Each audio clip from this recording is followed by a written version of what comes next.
하나님 말씀 요한일서 1장 1절에서 4절 말씀 봉독해 드립니다.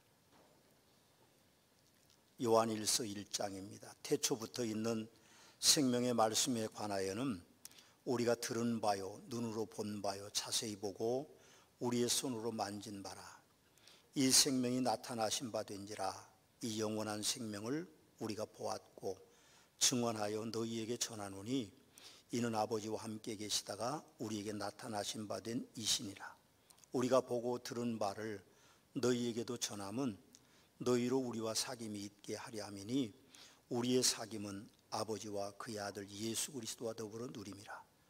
우리가 이것을 쓰면 우리의 기쁨이 충만하게 하려 함이라. 아멘. 금년에는 제가 일반 서신인 야고보서와 베드로 전후서 그리고 요한 1, 2, 3서 유다서를 설교하고 있습니다.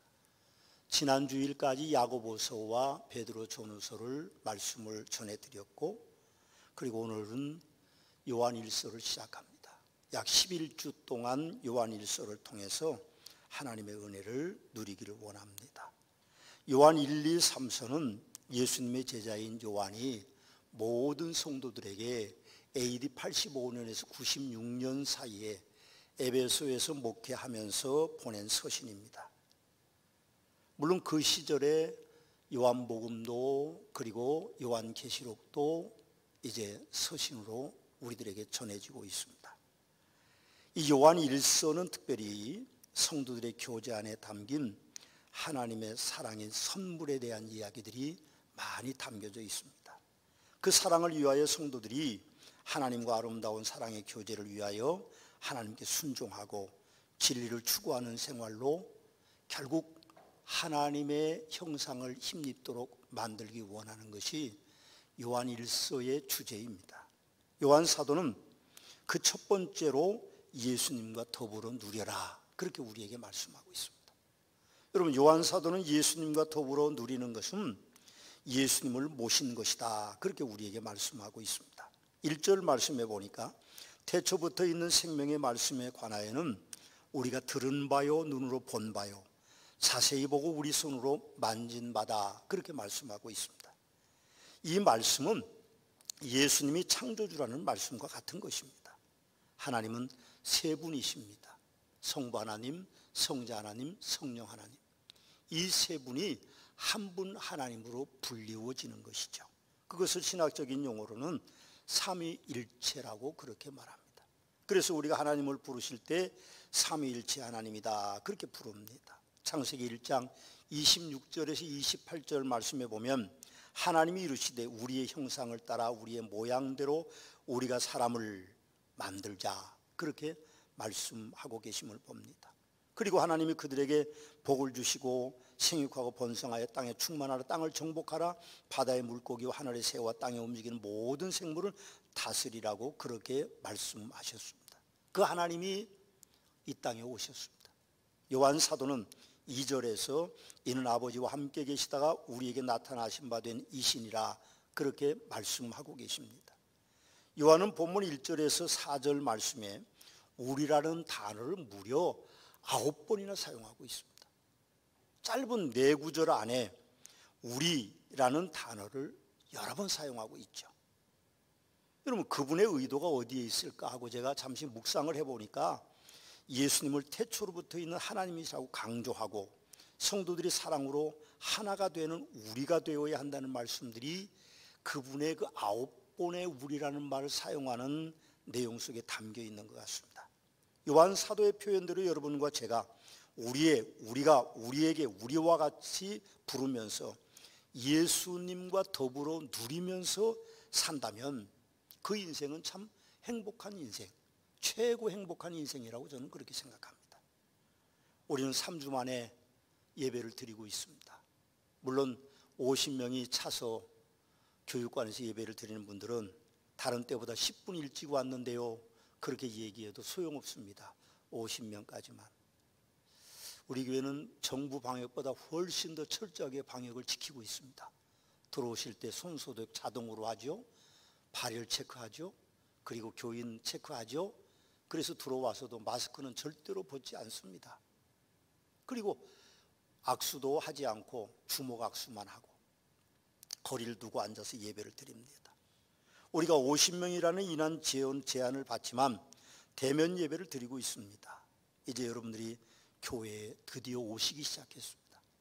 저는 대전에 확진 환자가 줄어들면 앞으로 2m나 혹 1m 거리를 두고 우리가 예배를 드리면 교육관도 있으니까 우리가 충분히 나눠줘서 예배를 드릴 수 있습니다. 사실은 우리가 함께하지 못하는 것이 참 안타깝죠. 지금도 여러 가지 개인 사정에 의해서 집에서 예배를 드리는 분들이 계십니다. 물론 직업상 어쩔 수 없는 분들도 계시고 또 건강이 여의치 못한 분들도 계시고 아이들도 그리고 노령층의 어르신들도 계시지만 그러나 생각해 보면 우리가 함께 한다는 것이 얼마나 좋은 건지 모릅니다. 어제 대면 예배를 위해서 많은 분들이 교회를 오셔서 청소하시고 준비하시고 또 여전도 회원들이 오셔서 농어촌 돕기 운동도 벌리고 하셨습니다. 두 분을 제가 만났는데 그분들이 본당에서 기도했는데 울컥했다, 그런 이야기를 들었습니다. 우리가 함께하는 것이 얼마나 행복한데 우리는 코로나라는 것 때문에 그 함께함을 지금 잊어버리고 있다는 안타까운 현실 속에 있습니다.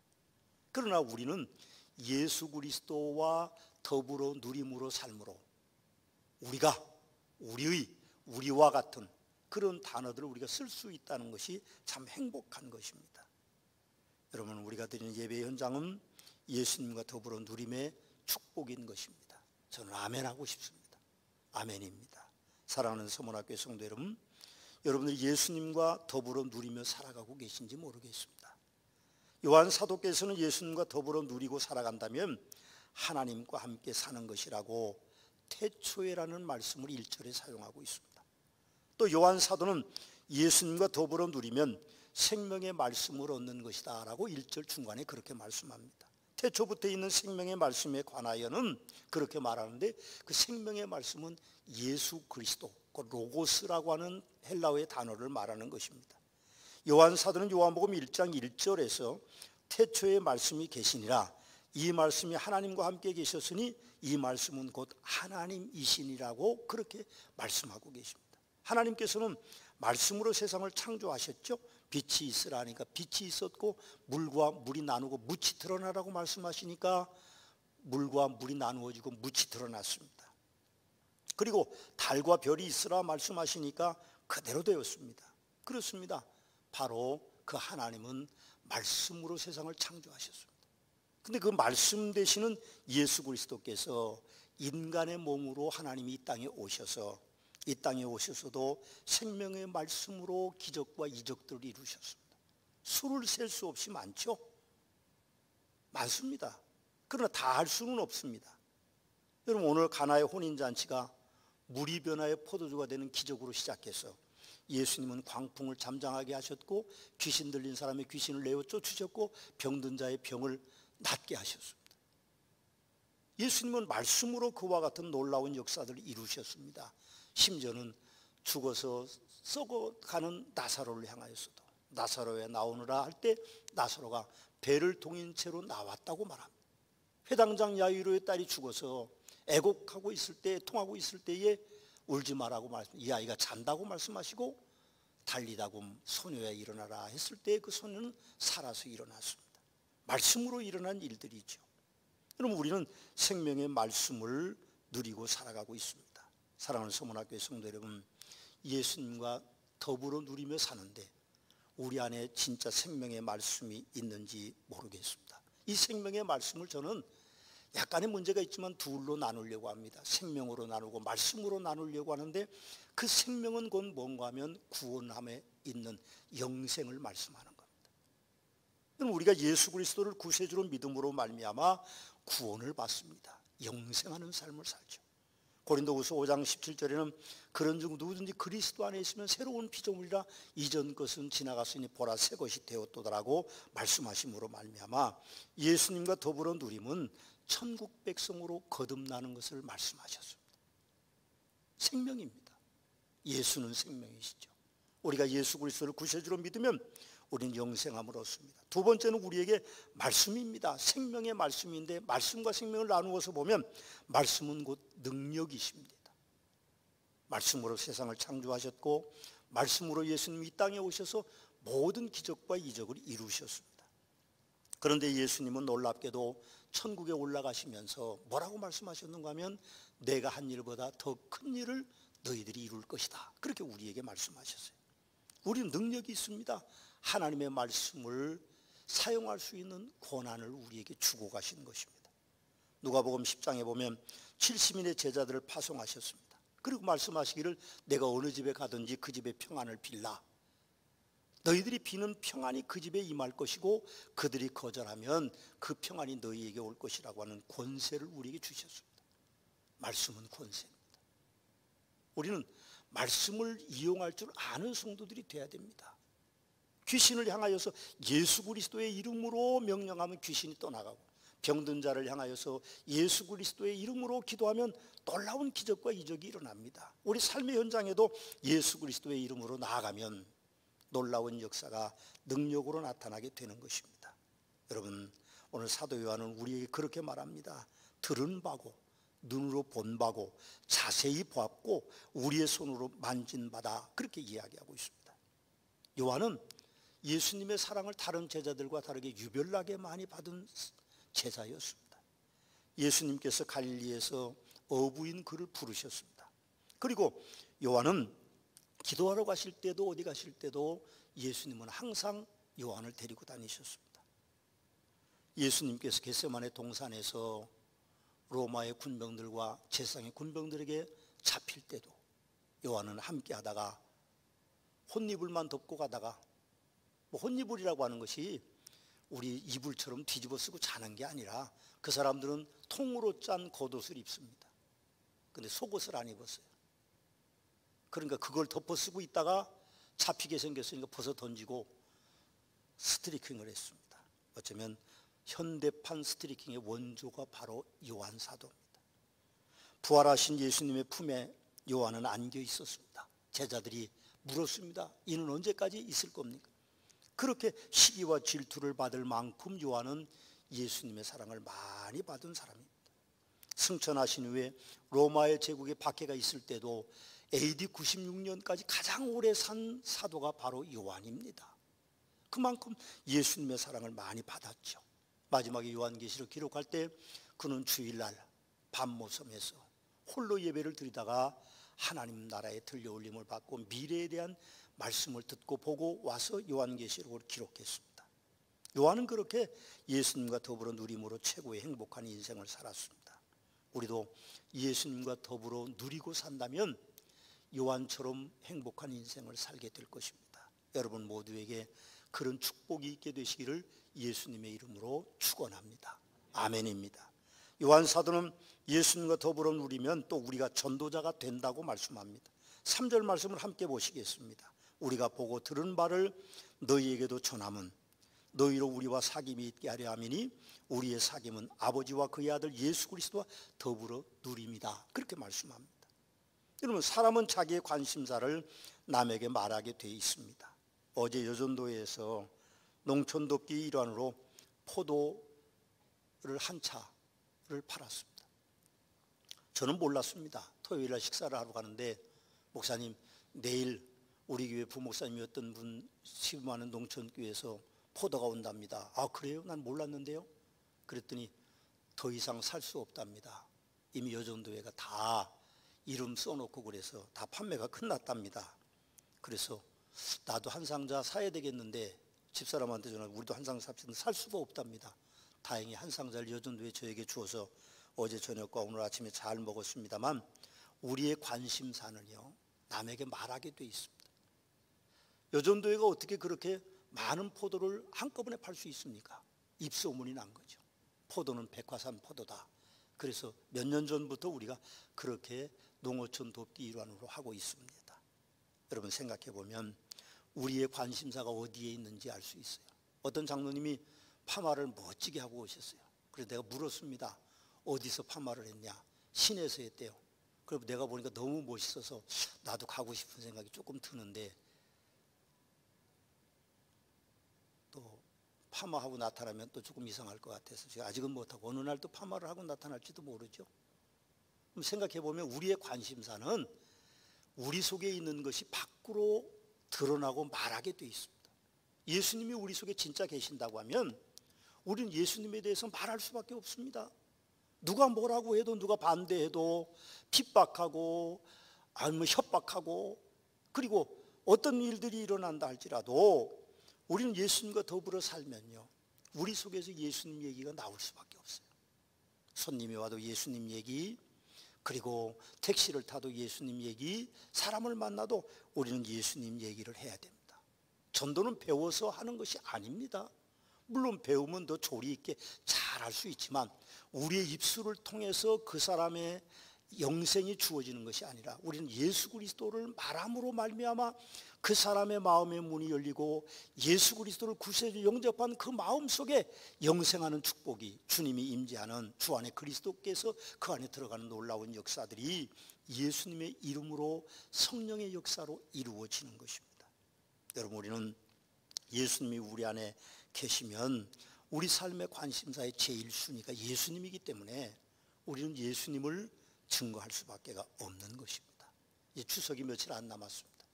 물론 금년 추석은 부모님을 찾아뵙기가 좀 어렵습니다. 그러나 혹시 부모님을 찾아뵙건 형제를 만나거든 전도할 수 있는 절호의 기회입니다. 제가 매년 그렇게 얘기해요. 그래서 어떤 분은 돌아와서 전도가 됐습니다 그런 분들이고, 괜히 핍박만 받았습니다 그런 분도 계십니다. 물론 또 금년에도 핍박을 당할지 모르지만 그러나 우리는 예수님에 대한 말씀을 안 할 수가 없습니다. 왜? 우리 속에 예수님과 누리고 사는 누림의 그 축복이, 기쁨이 있기 때문에 우리가 우리 형제들에게, 우리 부모들에게 예수님에 대해서 말하지 않을 수가 없습니다. 효도와 형제 우애에 솔선수범하고 많이 베풀면 반드시 저는 전도할 수 있는 기회가 온다고 믿습니다. 저는 우리 집안에, 우리 가문의 첫 번째 1호 교인입니다. 쉽지는 않습니다. 아직도 완벽하지는 않고요. 그러나 하나님 그분의 섭리를 따라서 가정이 복음화되는 축복이 여러분들 위에, 저희 위에 있게 되시기를 주님의 이름으로 축원합니다. 여러분, 전도자가 되는 것은 예수와 더불어 누리며 살아야 되는 겁니다. 이 사실을 이사야 52장과 로마서 10장 15절에 이렇게 말합니다.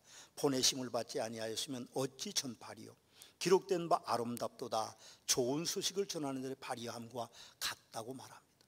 우리가 복음을 증거하면 아름답다는 평가를 받습니다.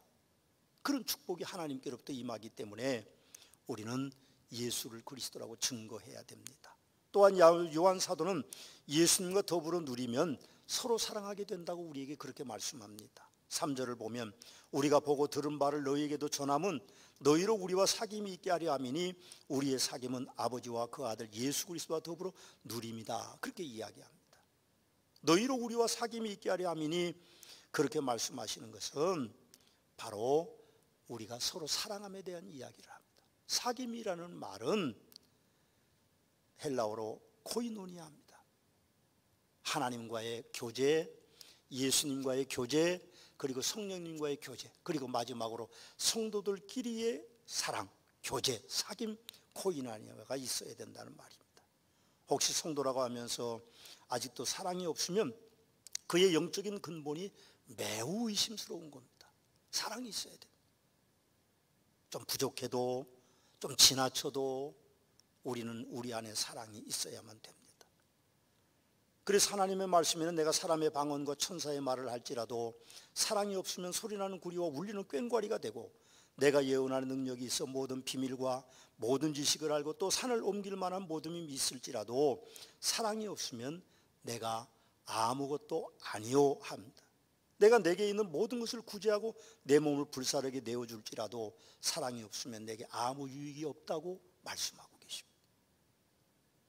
사랑 없는 성도를 우리가 성도라고 말할 수 있을까요? 없을 겁니다.